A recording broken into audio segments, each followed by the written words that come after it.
انسان کی کامیابی اور ناکامی کا ایک معیار ہے جو ہمارے سامنے آ رہا ہے، اور یہ ہر شخص جانتا ہے کہ ہم جو بھاگ دوڑ دنیا میں کر رہے ہیں، صبح سے شام تک کی مشقت، آپ لوگ اکثر اپنے گھر والوں کو چھوڑ کر آئے ہوئے ہیں یہاں، کتنی محنت ہے، کتنی مشقت ہے، کتنی مشکلات اٹھا رہے ہیں، لیکن یہ سب کچھ کیوں کر رہے ہیں؟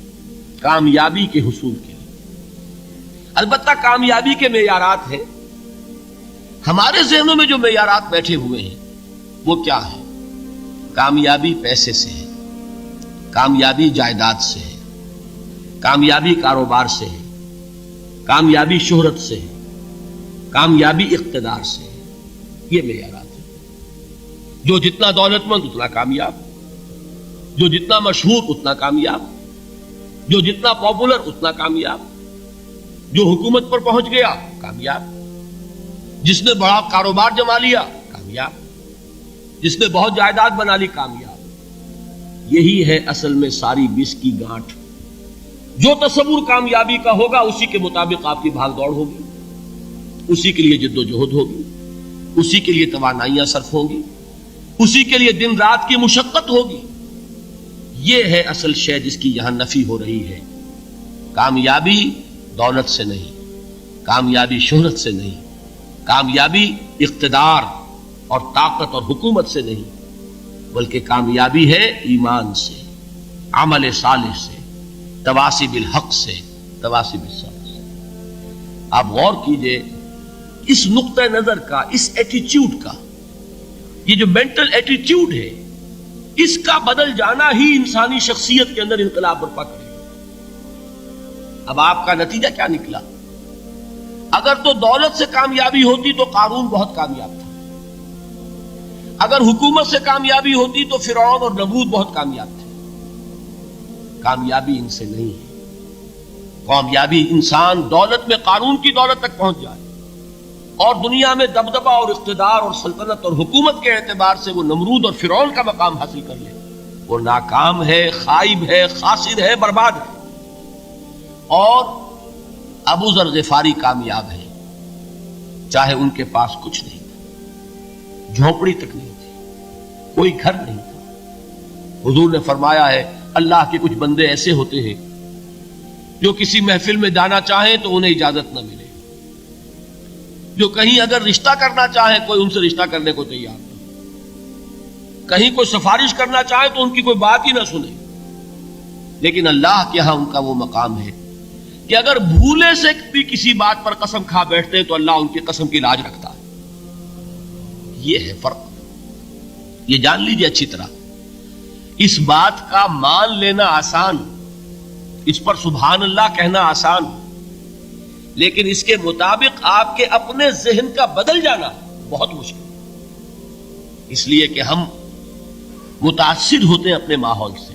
وہ بڑا محل ہے، دیکھ کر ایک دفعہ جھرجھری آتی ہے، وہ بڑی سی 20 فٹ لمبی کار سناٹے کے ساتھ آپ کے پاس سے گزر گئی، ایک دفعہ اعصاب کے اندر ارتعاش ہوتا ہے، محسوس ہوتا ہے بڑے یہ نصیبے والے لوگ ہیں، بڑے خوش نصیب، بڑے کامیاب، حالانکہ کچھ معلوم نہیں کہ یہی سب سے بڑی بد نصیبی ہو سکتا ہے کہ یہی سب سے بڑی ناکامی ہو۔ اگر ذہنوں میں یہ بات بیٹھ جائے کامیابی کس شے سے، یہی وجہ دیکھیے قرآن مجید میں بارہا آپ دیکھیں اولئک هم المفلحون، یہ ہے لوگ کامیاب ہونے والے۔ آج یہ آپ نے نماز میں وہ آیات سنی، یا ایھا الذین آمنوا ارکعوا واسجدوا واعبدوا ربکم وافعلوا الخیر لعلکم تفلحون۔ اے ایمان والو، رکوع کرو، سجدہ کرو، اپنے رب کی پرستش اور بندگی کرو اور اچھے کام کرو تاکہ تم کامیاب ہو جاؤ۔ تو کامیابی کن چیزوں سے ہے؟ یہ ہے سب سے بڑا سبق۔ یہ ہمارے دل میں اگر بات بیٹھ جائے، ٹھک جائے، تو زندگی بدل جائے گی، صبح و شام بدل جائیں گے، نقشے بدل جائیں گے، بھاگ دوڑ کا رنگ بدل جائے گا، ویلیو سٹرکچر بدل جائے گا۔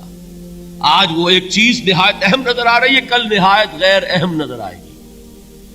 جیسے کہ حضور کی حدیث ہے مالی ولی دنیا، مجھے تمہاری اس دنیا سے کیا سروکار، انما مثلی کراکب استظل تحت شجرۃ ثم راح فترکھا، میری مثال تو اس سوار کی سی ہے جو تھوڑی دیر کے لیے ایک درخت کے سائے میں ٹھہرتا ہے سستانے کے لیے، پھر وہ اپنا راستہ لیتا ہے، اسے اس درخت سے مستقل تعلق اس کا نہیں ہے، وہ اس کا گھر نہیں، وہ اس کی منزل نہیں۔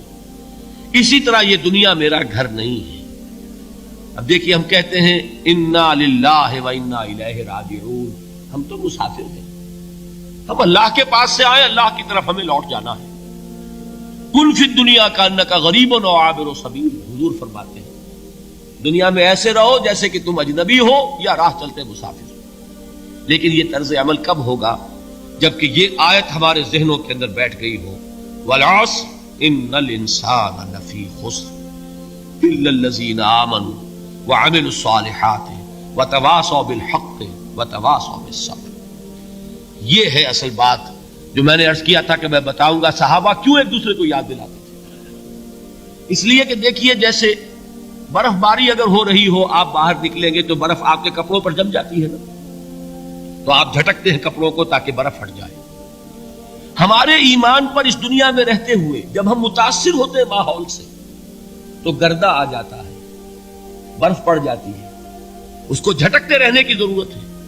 اور وہ جھٹکنے کی بہترین اور مؤثر ترین شکل یہی ہے کہ یاد رکھو کامیابی ان چیزوں سے نہیں ہے۔ چمک دمک جو ہے دنیا کی، یہ ساری چمک دمک جو تمہیں رجھا رہی ہے، جو تمہیں اپنے اندر گم کیے ہوئے ہے، یہ لفظ گم پر اقبال کا وہ شعر یاد آ گیا کہ کافر کی یہ پہچان کے آفاق میں گم ہے، اور مومن کی یہ پہچان کے گم اس میں ہے آفاق۔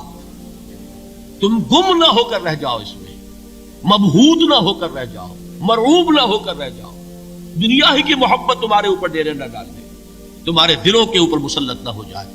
لہذا تازہ کرتے رہا کرو، والعصر ان الانسان لفی خسر الا الذین آمنوا وعملوا الصالحات وتواصوا بالحق وتواصوا بالصبر۔ پھر یاد کر لو، پھر تازہ کر لو اپنے اس یقین کو کہ کامیابی دولت سے نہیں، کامیابی ثروت سے نہیں، کامیابی اقتدار سے نہیں، کامیابی شہرت سے نہیں، کامیابی جائیداد سے نہیں، کامیابی ہے ایمان سے، کامیابی ہے عمل صالح سے، کامیابی ہے تواصی بالحق سے، کامیابی ہے تواصی بالصبر سے۔